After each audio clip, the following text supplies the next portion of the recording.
আমি মানিক সরকারকে জিজ্ঞাসা করতে চাই, 4 বারের মুখ্যমন্ত্রী, পরিবার সদস্য, 73 বছর বয়স হয়ে গেছে, শেষ বয়সে আপনি হাত চিহ্নতে ভোট দেবেন? মানুষের আগে জ্ঞান দিতেন যে সমাজতন্ত্র করতে হবে, সমাজ পরিবর্তন করতে হবে।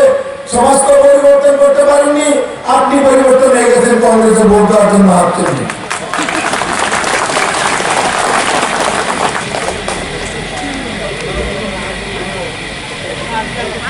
মানুষের মনে শেষ মতে বিব্রতি করে।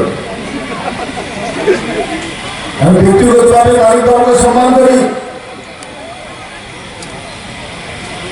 কিন্তু আমি সেদিন দেখতে চাই, ত্রিপুরার মানুষও দেখতে চায়, সিপিএম এর 4 বারের মুখ্যমন্ত্রী, পরিবারের সদস্য, 73 বছর বয়সে হাত চিহ্নে ভোট দিল। সিপাহী জলাতে দেখা লাগতো না, সিপাহী জলাতে গিয়েছিলাম, দেখা লাগতো না। এদিকে আগরতলা সার্কাস দেখতে পাবো, আগরতলাতে এদের সার্কাস দেখলাম। আমি ভালো করে জানি, কারণ কি আমি দেখেছি গত 27 তারিখ আমিও নমিনেশন করেছি, আর কংগ্রেসের সেও নমিনেশন করেছে।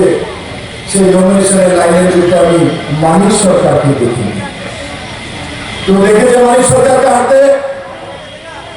মানিক সরকার আসেনি, তার মানে মানিক সরকার ভোট দেওয়ার জন্য আসবে না। কারণ কি, উনি যদি হাত চিহ্নে ভোট দেন আর বাকি কি থাকবে কংগ্রেস।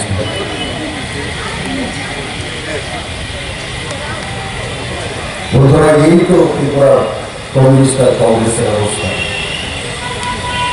2018-তে যদি ভারতীয় জনতা পার্টির সরকার না আসতো, তাহলে পর্যায়বাসী